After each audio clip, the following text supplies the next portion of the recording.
Me preguntaban por ahí, recordemos que estamos en el capítulo 29 del libro de Éxodo, ¿ok? Libro 29, para el capítulo 29, nosotros vamos a continuar analizando ahora el aspecto de la consagración de los sacerdotes.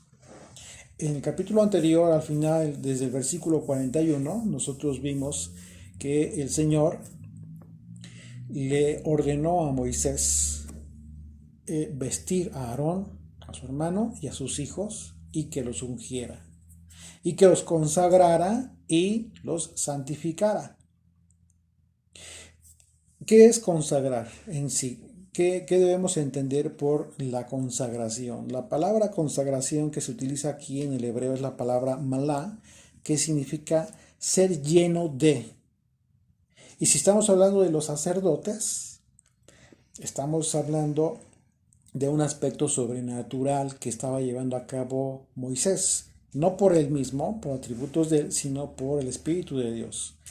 Esto significa que Aarón y sus hijos serían llenos del Espíritu Santo, llenos del Espíritu de Dios.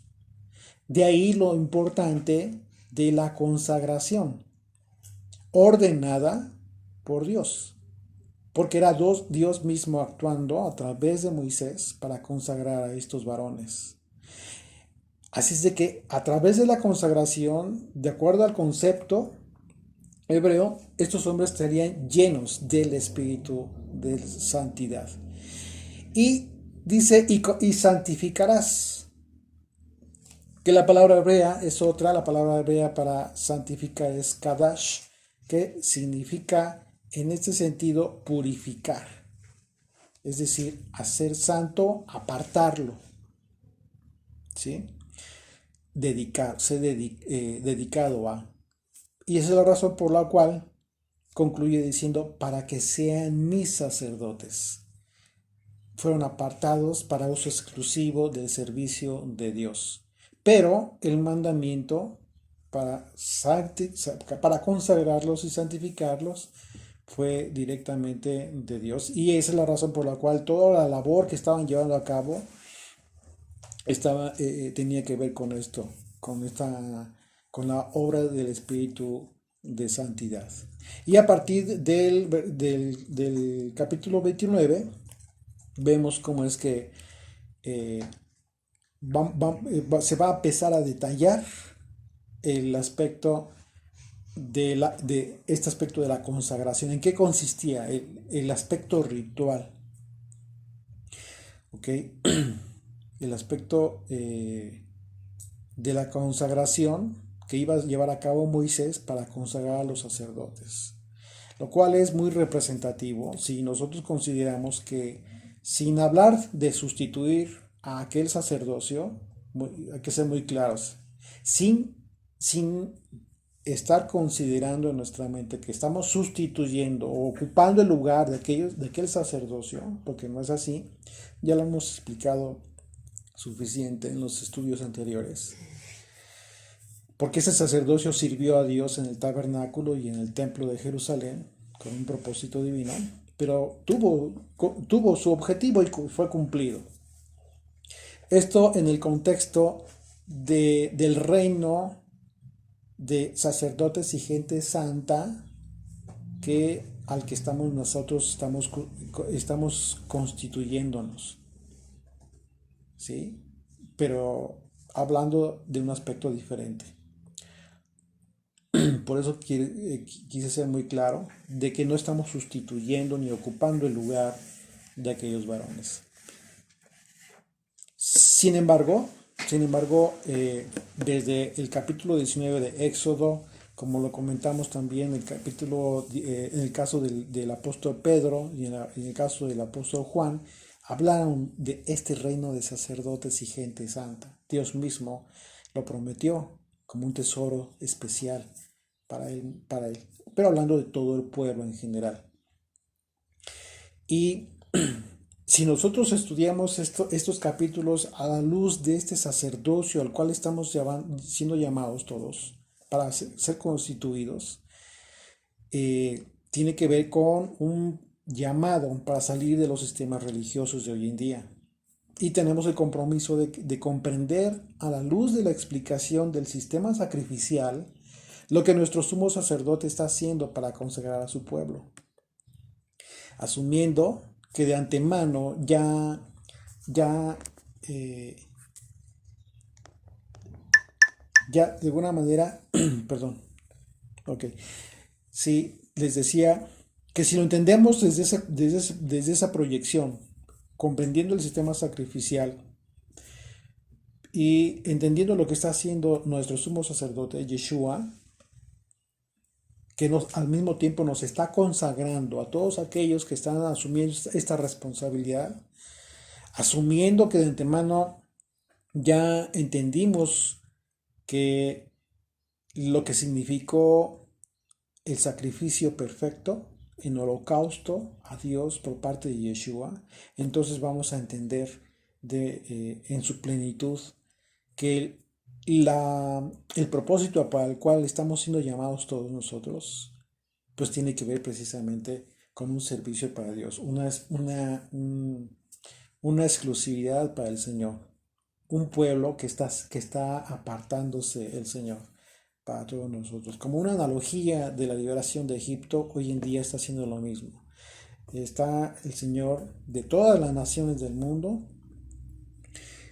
buscando adoradores en espíritu y en verdad para que Él forme y restaure a Israel.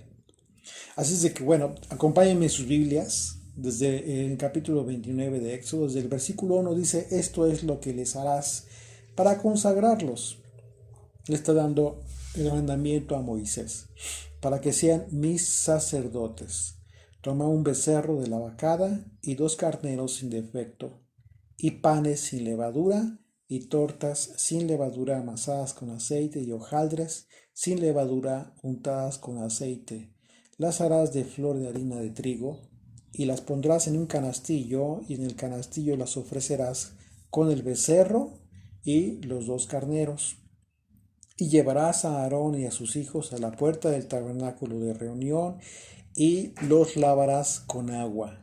Aquí nos vamos a detener porque esto es un aspecto fundamental. Si nos damos cuenta, en el tema de la consagración, es lo primero que va a hacer Moisés. Va a lavarlos.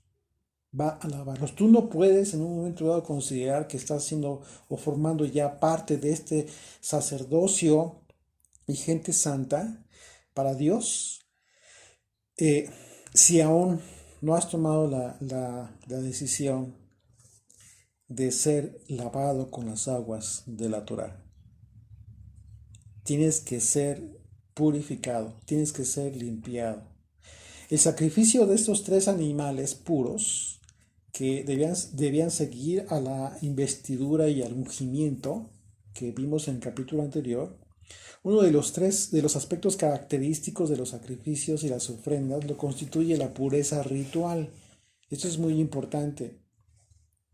Por esa razón, en el Nuevo Testamento nosotros nos encontramos con el aspecto de esta diferencia que hacían los judíos, incluso los mismos discípulos que eran judíos, en relación a los gentiles.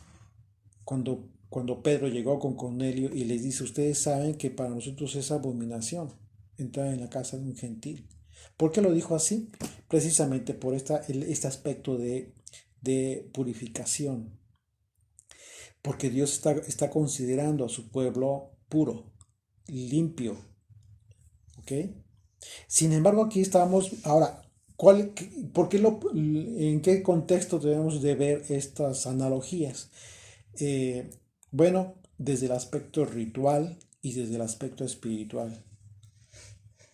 Es decir, todo este aspecto sacrificial que constituye una pureza ritual es muy importante e implica que el día de hoy los creyentes en Yeshua debemos buscar mantenernos en una pureza espiritual, pero no ritual, no una pureza ritual. A partir del sacrificio perfecto, la pureza ritual ya no te sirve. Lo que a partir del sacrificio de Jesucristo, que vino a sustituir todo el sistema sacrificial, Lo que debemos buscar tú y yo es una pureza espiritual. Y la razón tiene que ver con el hecho de que a partir del sacrificio de Cordero de Dios, todas las cosas fueron nuevas por su causa. Él mismo lo dijo. Se lo dijo al apóstol Juan para que lo escribiera. Apocalipsis 21, versículo 5, dice, y el que estaba sentado en el trono dijo, he aquí, yo hago nuevas todas las cosas. Y me dijo, escribe, porque estas palabras son fieles y verdaderas. En este sentido, debemos comprender la ausencia, es así como debemos comprender la ausencia que debía haber de levadura en las tortas y en los hojaldres. Si ustedes leen nuevamente los primeros versículos del capítulo 29, nos vamos a dar cuenta que había una ausencia de levadura en los panes y en las tortas y en los hojaldres. Y considerando el hecho de que la levadura en la mayoría de los pasajes bíblicos se encuentra relacionada con el pecado. Y pues, obviamente el pecado equivale a impureza.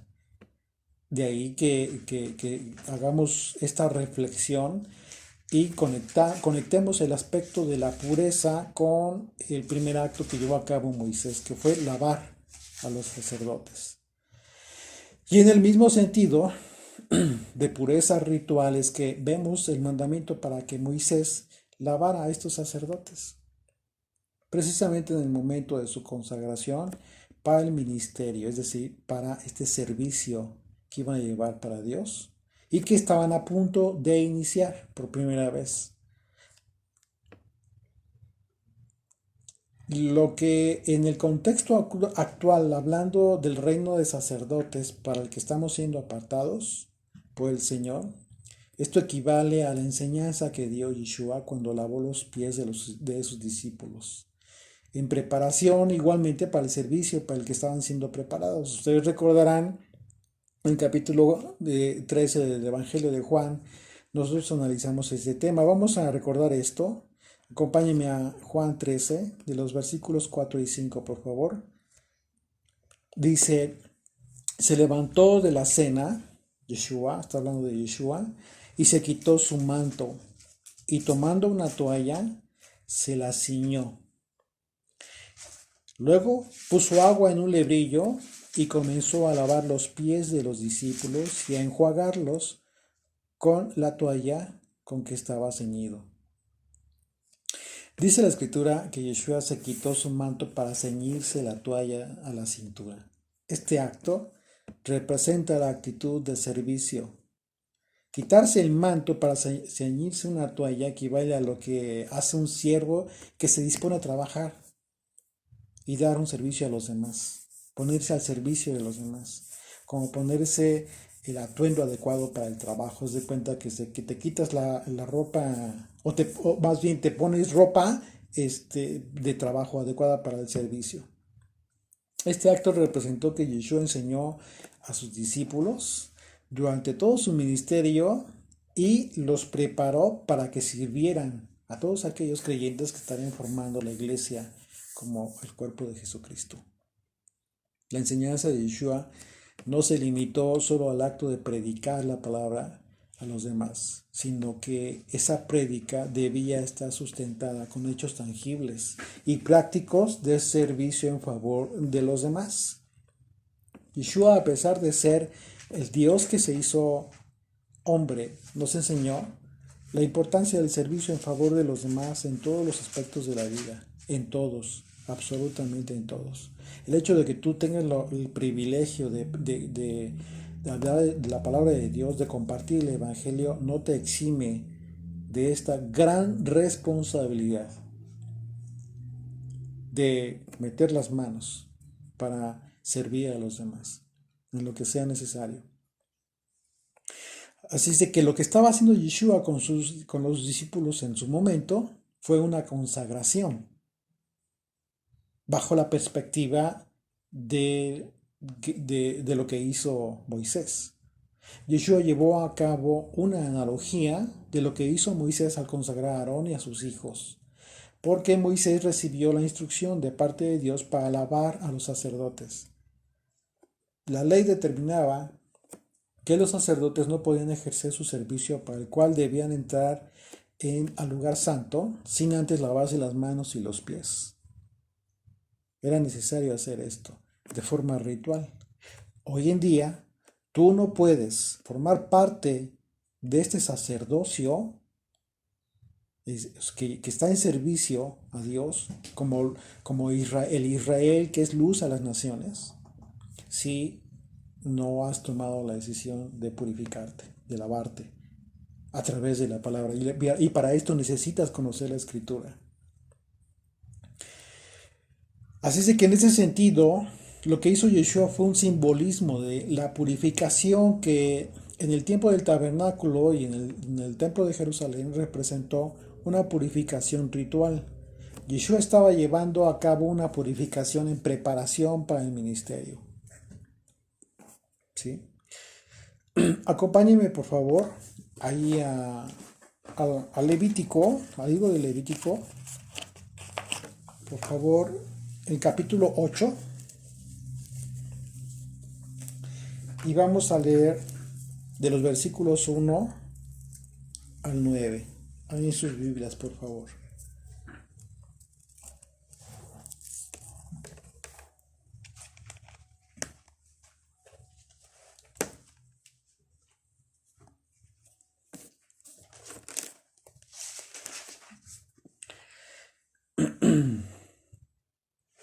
Bien, acompáñenme por favor en sus Biblias. Dice, habló el Señor a Moisés diciendo, toma a Aarón y a sus hijos con él y las vestiduras y el aceite de la unción, el becerro de la expiación, los 2 carneros y el canastillo de los panes sin levadura. Si ustedes se dan cuenta, aquí ya está hablando de lo último que vimos en el capítulo 28 y esto que estamos viendo en el principio del capítulo 29. Dice, y reúne toda la congregación a la puerta del tabernáculo de reunión. Hizo pues Moisés como el Señor le mandó, y se reunió la congregación a la puerta del tabernáculo de reunión. Y dijo Moisés a la congregación, esto es lo que el Señor ha mandado hacer. Entonces Moisés hizo acercarse a Aarón y a sus hijos y los lavó con agua, y puso sobre él la túnica y le ciñó con el cinto, le vistió después el manto y puso sobre él el efod y lo ciñó con el cinto del efod y lo ajustó con él. Luego le puso encima el pectoral y puso dentro del mismo los Urim y Tumim, perdón. Después puso la mitra sobre la cabeza y sobre la mitra enfrente puso la lámina de oro, la diadema santa, como el Señor había mandado a Moisés. Entonces aquí estamos viendo este ritual que llevó a cabo Moisés de forma muy importante. El acto de lavar los pies de los discípulos implicó darles la gran comisión de llevar el Evangelio a todas las naciones. Así es que si Yeshua lo hizo solo hasta el momento en que él fue consciente de que el Padre le había dado todas las cosas en sus manos y que había salido de Dios y a Dios iba, esto significa que para enviar a los discípulos tuvo que haber sido investido de toda autoridad por el Padre para enviar a sus discípulos. Y esta autoridad no es sustituible. Tú no puedes, no hay alguien después de Yeshua que tome esta autoridad. De ninguna manera. Es una autoridad sobrenatural que tuvieron los apóstoles. Y a partir de entonces, todos los que estamos viniendo a la fe de Jesucristo, estamos siendo formados, o estamos formando parte de la nación de Israel, y en el contexto de sacerdocio y gente santa. ¿Por qué? Porque al momento de que estás comprometido a servir a Dios, te estás comprometiendo a conocerle a través de su palabra. De tal manera que conociendo su palabra, puedes en un momento dado compartir el Evangelio. Hoy en la tarde vamos a tener un estudio muy, muy especial relacionado con este tema precisamente. porque nos toca el estudio del capítulo 13 del libro de los Hechos. Y les invito, va a ser en esta ocasión la transmisión va a ser a través de YouTube a las 5 de la tarde en nuestro canal de estudiantes de la Biblia. Les invitamos, por favor, para que nos acompañen todos a las 5 de la tarde en el canal de estudiantes de la Biblia. Por ahí ya tenemos la publicación en el grupo de Facebook para que nos acompañen. Ustedes no pueden acceder al video porque se va a transmitir hasta ese momento, hasta las 5 de la tarde, 17 horas. Y esperemos que nos acompañen para que ustedes vean cómo se relacionan los temas de la escritura acerca del Evangelio, lo que hicieron los apóstoles. Por eso es importante que nosotros entendamos lo que hizo Moisés como sombra profética de lo que hizo en su momento Jesucristo. Así es de que la enseñanza de Yeshua contiene, si se dan cuenta, un contraste en relación a la autoridad que el Padre le dio respecto a la actitud de servicio. O sea, siendo el Dios que se hizo hombre, se humilló, llevando a cabo este servicio. Por eso, si ustedes recuerdan, Pedro no quería, dice, no, tú me lavas los pies, no, Señor, jamás. Pero no entendía por qué razón lo estaba haciendo Yeshua. Esto significa que la actitud de servicio tangible en favor de los demás, en realidad es un complemento de la característica de un siervo de Dios. Es necesario que adquiramos esta cualidad. Es una característica que ha recibido todo aquel que está incluso siendo llamado de forma sobrenatural para predicar su palabra, con mucha más razón. Y en ese sentido, un siervo de Dios debe contar con un llamado fidedigno, el cual debemos entenderlo como algo sobrenatural. Es un llamado que está haciendo Dios mismo, porque al predicar su palabra, el mensaje de las buenas nuevas, cumplirá entonces el propósito espiritual en las personas destinadas y que ya están listas para recibirlo.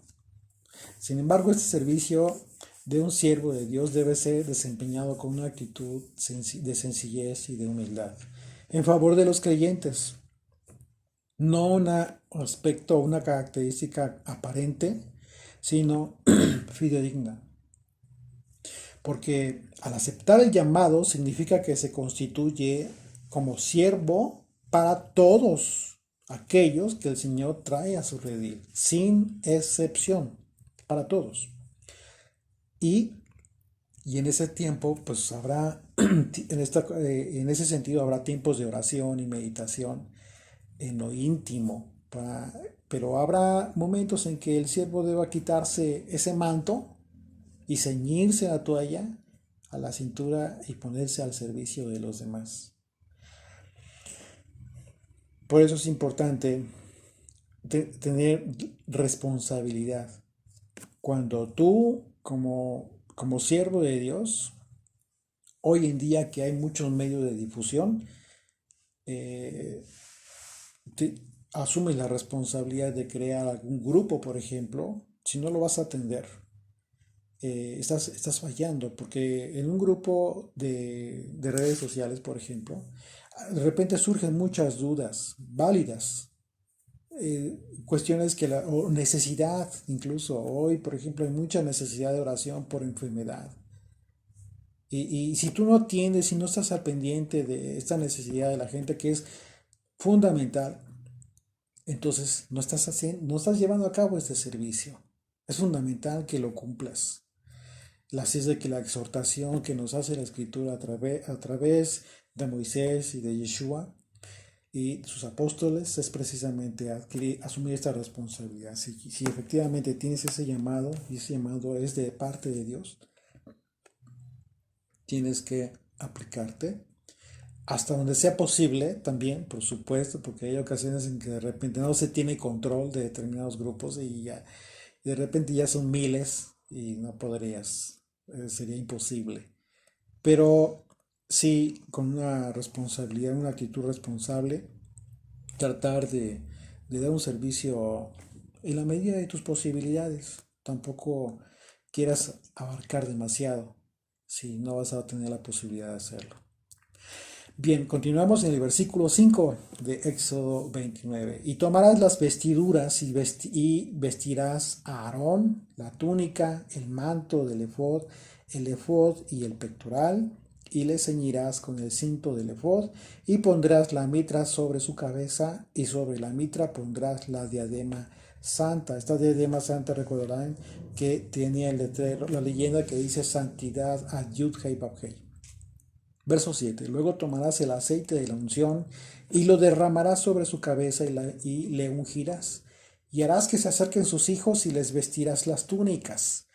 Les ceñirás el cinto a Aarón y a sus hijos y les atarás las tiaras y tendrán el sacerdocio por derecho perpetuo.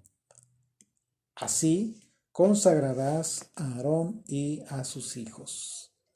Después llevarás el becerro, y aquí viene ya el aspecto del sacrificial, el aspecto ritual que llevaría a cabo este simbolismo importantísimo. Fíjense, verso 10. Después llevarás el becerro delante del tabernáculo de reunión y Aarón y sus hijos pondrán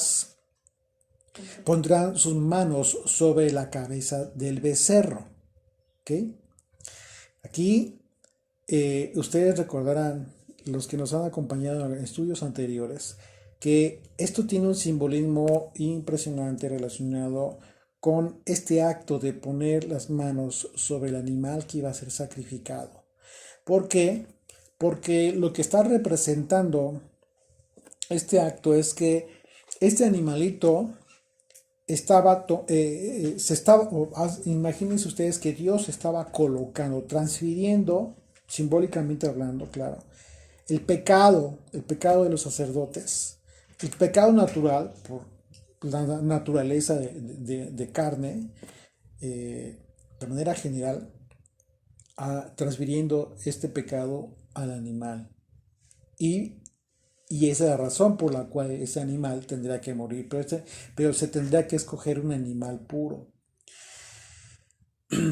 Fíjense, verso 11 dice, y matarás al becerro delante del Señor, a la puerta del tabernáculo de reunión, y de la sangre del becerro tomarás y pondrás sobre los cuernos del altar con tu dedo y derramarás toda la demás sangre al pie del altar. Recuerden que en estudios anteriores ya analizamos el tema de los cuernos del altar y la sangre que era ungida o era puesta sobre los cuernos, lo que representa el cuerno, en fin, todo ese simbolismo impresionante del altar. Verso 13, tomarás también toda la grosura que cubre los intestinos, la grosura de sobre el hígado, los dos riñones y la grosura que está sobre ellos, y lo quemarás sobre el altar, pero la carne del becerro y su piel y su estiércol lo quemarás a fuego fuera del campamento. Es ofrenda por el pecado. Aquí es especificación. Está haciendo este primer animal, constituiría una ofrenda por el pecado. Y bueno, después de que Aarón y sus hijos fueron consagrados, vamos a ver y se van a relatar 3 sacrificios. Se van a detallar 3 sacrificios de animales. Y cada uno de manera diferente, lo que simbolizaba algo diferente acá, en el propósito divino. Primero debía sacrificarse el novillo como una ofrenda por el pecado. Y el sumo sacerdote y su familia, en su caso sus hijos, en el caso de Aarón y sus hijos, pusieron sus manos sobre la cabeza de aquel becerro. Y esta imposición de manos sobre un animal significaba un aspecto de identidad también en cuanto al pecado.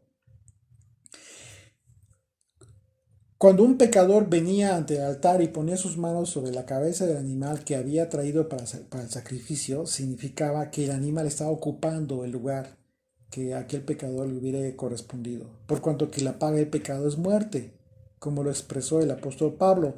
Romanos capítulo 6, 22 y 23. Pablo habla en torno a este aspecto sacrificial. Dice, mas ahora que habéis sido libertados del pecado y hechos siervos de Dios, tenéis por vuestro fruto la santificación y como fin la vida eterna, porque la paga del pecado es muerte, mas la dádiva de Dios es vida eterna en el Mesías, Yeshua, nuestro Señor. Entonces, entendiendo las palabras del apóstol bajo este contexto sacrificial, podemos comprender por qué razón tenían los sacerdotes la obligación de poner sus manos sobre el animal que iba a ser sacrificado.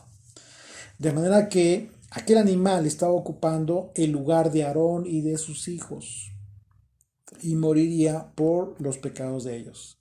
En este sentido, los sacerdotes se identificaban con los animales que morían en su lugar. Esto hacía, imagínense esto todo el tiempo. Por supuesto que esto hacía que los sacerdotes constantemente hicieran conciencia de su propio pecado, de su propia naturaleza y de la necesidad de ser limpiados por medio de la sangre de un inocente. ¿Se dan cuenta cómo todos los aspectos sacrificiales apuntan al Mesías? Verso 15, regresamos ahí a Éxodo 29, dice, asimismo tomarás uno de los carneros, y Aarón y sus hijos pondrán sus manos sobre la cabeza del carnero. Y matarás el carnero, y con su sangre rociarás sobre el altar alrededor.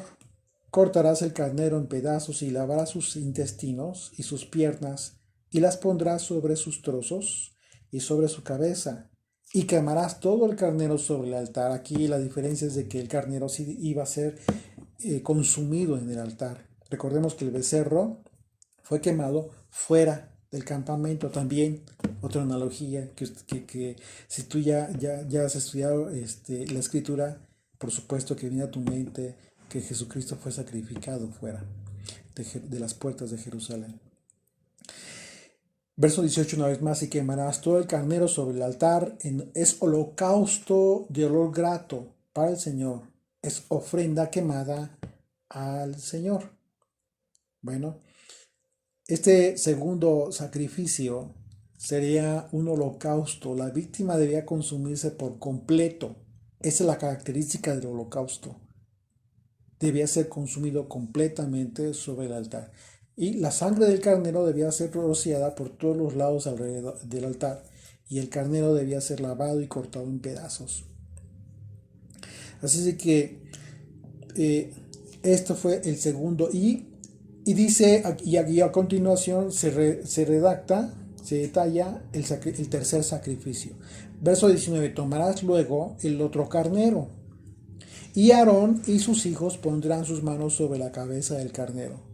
Y matarás el carnero y tomarás de su sangre y la pondrás sobre el lóbulo de la oreja de Aarón. Fíjense qué interesante, porque aquí vamos a darnos cuenta cómo es que el Señor comienza a darnos aspectos simbólicos que ya encierran un poquito con más claridad el aspecto de la consagración y de la santificación, de estos dos conceptos que ya vimos al principio. Este tema de la consagración y la santificación va a implicar físicamente todos los sentidos de percepción de los sacerdotes. Vamos a leer una vez más. Verso 20. Y matarás al carnero y tomarás de su sangre y la pondrás sobre el lóbulo de la oreja derecha de Aarón, sobre el lóbulo de la oreja de sus hijos, sobre el dedo pulgar de las manos derechas de ellos y sobre el dedo pulgar de los pies derechos de ellos. Y rociarás la sangre sobre el altar alrededor. Y con la sangre que estará sobre el altar y el aceite de la unción rociarás sobre Aarón, sobre sus vestiduras, sobre sus hijos y sobre las vestiduras de estos. Y él será santificado, y sus vestiduras y sus hijos y las vestiduras de sus hijos con él. Fíjense que hasta las vestiduras incluso estaban siendo santificadas. ¿Okay? Verso 22. Luego tomarás del carnero la grosura y la cola y la grosura que cubre los intestinos y la grosura del hígado y los dos riñones y la grosura que está sobre ellos y la espaldilla derecha, porque es carnero de consagración. Bueno, tanto Aarón como sus hijos debían poner sus manos sobre los tres animales, si se dan cuenta, que serían sacrificados. Y en el caso del tercer animal, para el sacrificio sería el segundo carnero. Su sangre debía ser puesta sobre la oreja derecha, que es curioso porque ¿qué implica tu oreja, tu oído, lo que escuchas?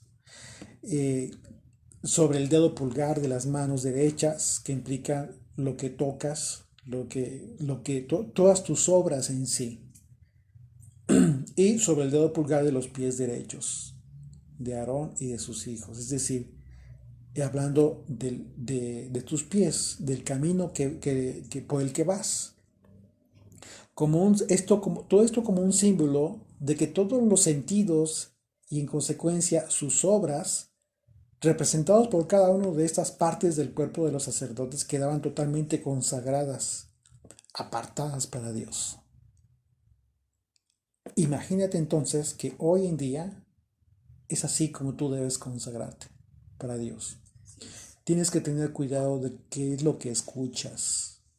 Si te encuentras en un lugar en donde, con quien sea con quien estés, y empiezas a escuchar chismes, murmuraciones, tienes que apartarte de ese lugar, tienes que evitar. Si no te quieres apartar o no tienes la posibilidad de apartarte en ocasiones, no se puede, sé inteligente y cambia el tema de la conversación. Que también, de alguna manera, las personas se den cuenta que a ti no te agrada escuchar lo que no es bueno. Y esto, pues, por supuesto que es súper amplísimo, porque tiene que ver incluso con hay cosas que escuchas, música, por ejemplo, ¿no? En ocasiones que no te sirve no te edifica, no te trae paz, sino que por el contrario, eh, hay música que tiene la característica de irritar a las personas. Y muchas veces los jóvenes no se dan cuenta. Y andan como loquitos, bien estresados, pero no se dan cuenta, no son conscientes de esto.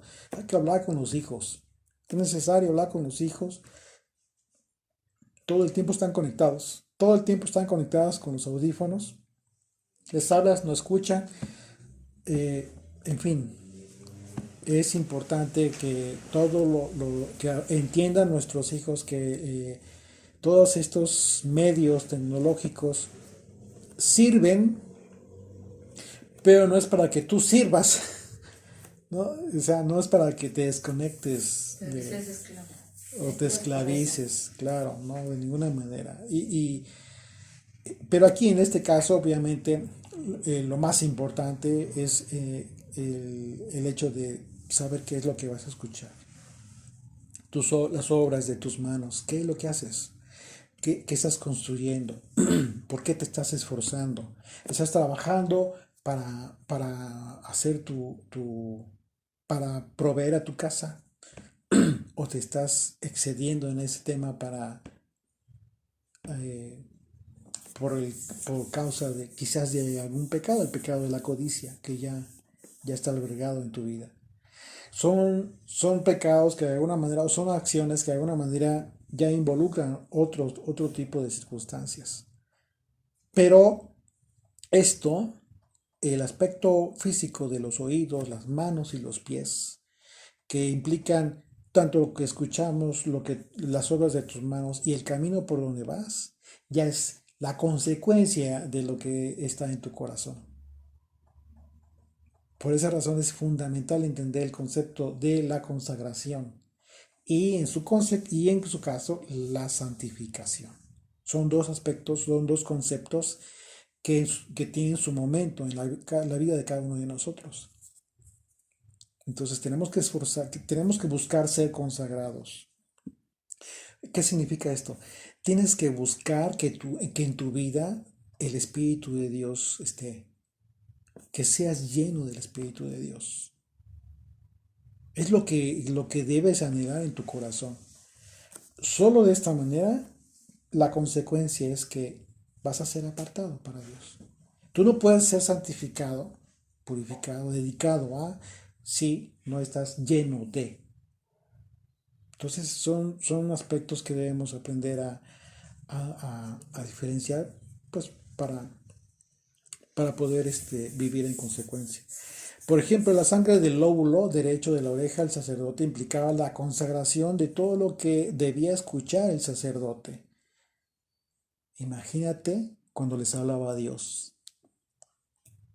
Y lo que podía poner atención a todo lo que debía poner atención, como el tema de escuchar la palabra de Dios. Y con qué actitud debía escuchar la palabra de Dios. La sangre de los pulgares pudo ser un simbolismo de la santidad de la obra de Dios. Y la sangre colocada en los pies, que también es fundamental, importantísimo, pues obviamente tiene que ver para el tema del camino por donde van, por donde andaban los sacerdotes. Y nos damos cuenta, el resto de la sangre ya era rociada sobre el altar, alrededor. Y también debía tomarse la sangre que estaba en el altar y el aceite de la unción para rociarlo sobre los sacerdotes, sobre sus vestiduras. Imagínate, las vestiduras también eran santificadas. Quedando de esta manera consagrados ellos, santificados ellos y santificados las vestiduras también. Muchísimos simbolismos en los que debemos detenernos a meditar. Si tú lees los capítulos del Éxodo en todos estos aspectos que de alguna manera pues son técnicos, porque explican detalladamente los aspectos rituales, pero no te detienes y simplemente los lees y no te detienes y meditas, te estás perdiendo de una riqueza maravillosa que te conecta con Jesucristo y toda su obra. Versículo 23. Dice, también una torta grande de pan, y bueno, ya sigue con los panes sin levadura. Dice, también una torta de pan y una torta de pan de aceite y una hojaldre del canastillo de los panes sin levadura presentado al Señor. Y lo pondrás todo en las manos de Aarón y en las manos de sus hijos, y lo mecerás ofrenda mecida delante del Señor. Fíjense bien cómo es que habla de una ofrenda mecida. La torta de pan de aceite, de hojaldre y el canastillo, al poner estas ofrendas en las manos de Aarón y de sus hijos, Moisés debía tomar las manos de ellos en las suyas. Imagínate esto. Imagínate que estás viendo a Moisés que toma las manos de los sacerdotes y mecen la ofrenda delante de Dios. Qué impresionante. Verso 25. Después lo tomarás de sus manos y lo harás arder en el altar, sobre el holocausto, por olor grato delante del Señor. Es ofrenda encendida a Yud-Hei Vav-Hei. Y tomarás el pecho del carnero de las consagraciones, que es de Aarón. Fíjate. Y lo mecerás por ofrenda mecida delante del Señor, y será porción tuya. Y apartarás el pecho de la ofrenda, apartarás, dice que significa santificar. Aquí tiene que ver con la palabra kadash, que es santificar. Y santificarás el pecho de la ofrenda mecida y la espaldilla de la ofrenda elevada, lo que fue mecido y lo que fue elevado del carnero de las consagraciones de Aarón y de sus hijos. Bueno, el sacerdote debía, la ofrenda debía ser mecida de atrás hacia adelante, ¿sí? En dirección al altar por los sacerdotes. Y esto de alguna manera simbolizaba que dicha ofrenda estaba siendo presentada a Dios. El pecho del carnero era una ofrenda mecida, que quedaba reservada para que comiesen Aarón y sus hijos. Al hacer esto, Moisés llevó a cabo una acción de transferencia de las funciones sacerdotales que hasta este momento había hecho Moisés, ¿sí? Y todas estas facultades que tenía Moisés se las estaba transfiriendo a Aarón y a sus hijos, ¿sí? ¿Por qué? Porque en este caso específicamente que se detalla aquí, representaba el primer acto sacerdotal que estaba llevando Aarón en presencia de sus hijos. Es muy importante porque a partir de entonces, pues ya era Aarón y sus hijos quienes debían llevar a cabo, habiendo aprendido todo esto, todos los sacrificios. Verso 28. Y será para Aarón y para sus hijos como estatuto perpetuo para los hijos de Israel, porque es ofrenda elevada, y será una ofrenda elevada de los hijos de Israel de sus sacrificios de paz, porción de ellos elevada en ofrenda al Señor. Recordemos que a los levitas no se les había asignado tierra para que cultivaran, y en consecuencia no se les dice la escritura que no se les asignó heredad. Ellos no tendrían ganados, propiedades, etcétera, en la distribución que se hizo a la nación. Dios les proveyó su sustento de esta manera. Los levitas tenían que ejercer su servicio en el tabernáculo y más adelante en el templo, y estarían recibiendo, por lo tanto, una parte de la ofrenda.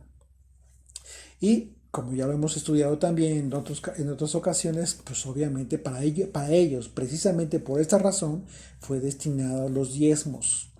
De esa manera los israelitas contribuyeron al sostenimiento de todas las necesidades de los levitas y también del funcionamiento del tabernáculo y posteriormente del templo. Ajá. Verso 29.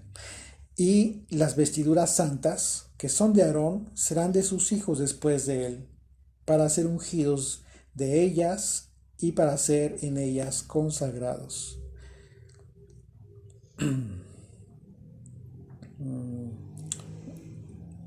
¿Cuál me quedé? El 29. 29. Bien. Verso 30. Por 7 días. Y fíjense, este ritual, el tiempo que duraba.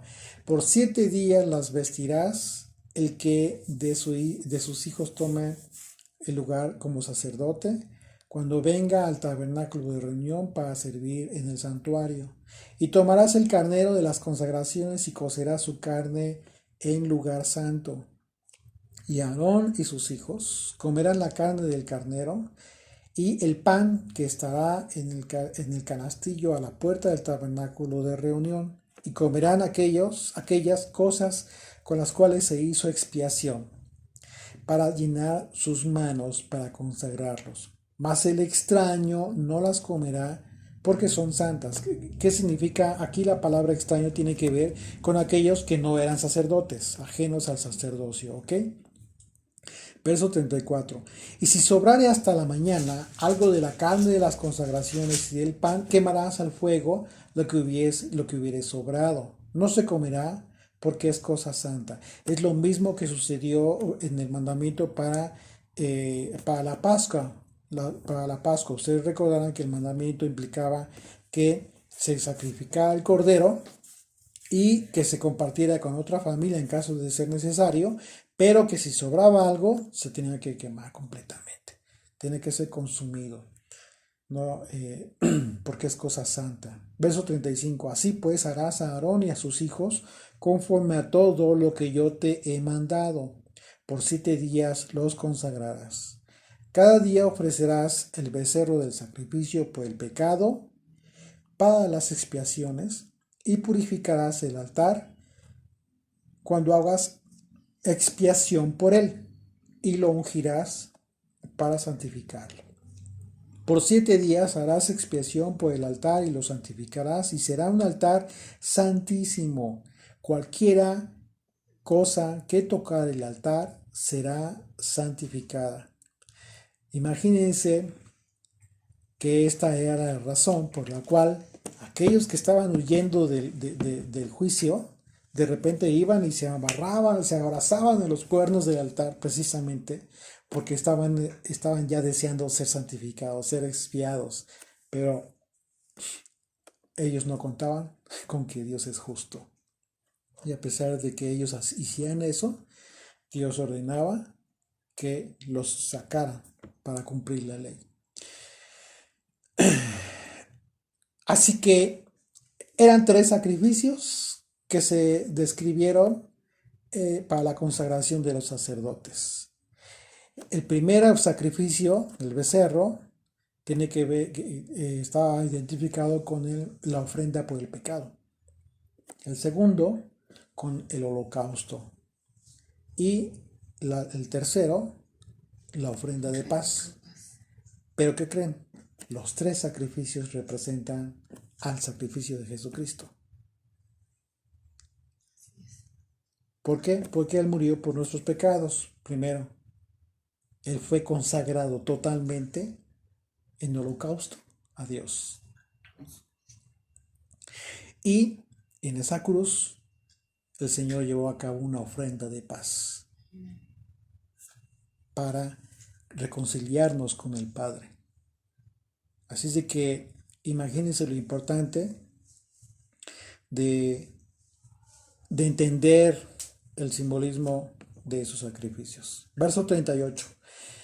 Esto es lo que ofrecerás sobre el altar: 2 corderos de 1 año cada día continuamente. Y aquí ya se describe el holocausto continuo. 2 sacrificios que deben llevarse a cabo diariamente, incluyendo incluso en las fiestas, en las festividades. Ofrecerás uno de los corderos por la mañana, y el otro cordero ofrecerás a la caída de la tarde. Además, con cada cordero una décima parte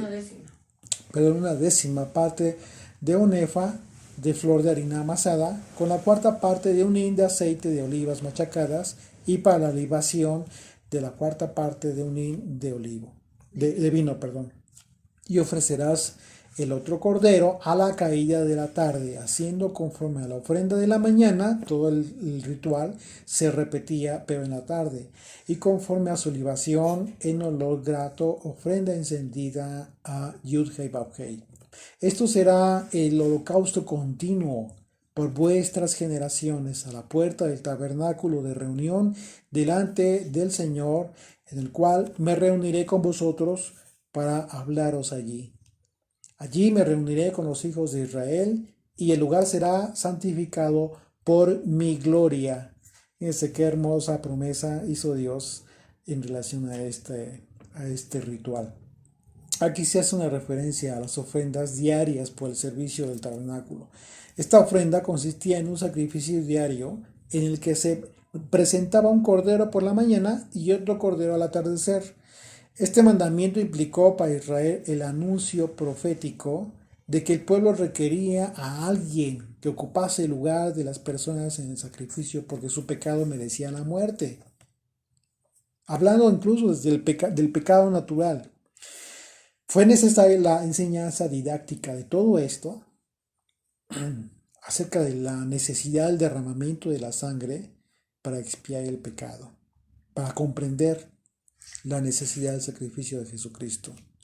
Estas ofrendas diarias constituían un olor agradable al Señor. El apóstol Pablo, en la carta de los Efesios, se refiere a este tema. Dice Efesios 5, versículo 2: y andar en amor, como también el Mesías nos amó y se entregó a sí mismo por nosotros, ofrenda y sacrificio a Dios en olor fragante. El holocausto continuo, por supuesto, que nos conecta con el holocausto definitivo y final que fue aceptado por el Padre Eterno. Hebreos 9:26. De otra manera, le hubiera sido necesario padecer muchas veces desde el principio del mundo, pero ahora, en la consumación de los siglos, se presentó una vez para siempre para el sacrificio de sí mismo, para quitar de en medio el pecado. Por lo que se deduce entonces que a partir del sacrificio de Yeshua, como lo hemos reiterado en muchas ocasiones, ya no fueron necesarios más sacrificios. Y esta es una de las razones fundamentales, primordiales, de la desaparición del templo de Jerusalén. Verso 44, y santificaré el tabernáculo de reunión y el altar, santificaré a sí mismo a Aarón y a sus hijos para que sean mis sacerdotes. Y lo reitera, lo confirma. Y habitaré entre los hijos de Israel y seré su Dios. Y conocerán que yo soy Yud Hei Vav Hei, su Dios, que los saqué de la tierra de Egipto para habitar en medio de ellos. Yo, Yud Hei Vav Hei, su Dios. Lo afirma, lo ratifica el Señor. Dios envió a su Hijo y Él habitó entre nosotros, Yeshua. Tal como lo expresó el apóstol Juan. Yeshua fue enviado para morir en la cruz, en la que llevó nuestros pecados pagando nuestra deuda en nuestro lugar, porque a través de estos sacrificios vemos con toda claridad que el propósito de Yeshua fue tan divino como necesario para llevar a cabo el inicio de la restauración de todas las cosas. La obra de Yeshua para quitar el pecado fue culminada en aquel holocausto, dolor grato, y después resucitó, consumando su victoria sobre la muerte. Y esto para beneficio de todos aquellos que en Él creemos. Todos aquellos que un día resucitaremos para entrar en la vida eterna y para estar en la presencia del Señor. Y de esta manera, pues habremos cumplido el propósito eterno, el tener comunión con nuestro Padre, pero un propósito cumplido por Él mismo. Y como el Señor Jesucristo, como Yeshua, en los días de su vida en este mundo, dio a conocer a Dios, ofreciendo con su persona una imagen del Señor, del Padre. Él mismo expresó su deseo de reunirse con los suyos, con su iglesia, cuando el pecado y las fuerzas del mal estuvieran próximos a ser derrotados, como fue y fue cumplido justo ahí en la cruz.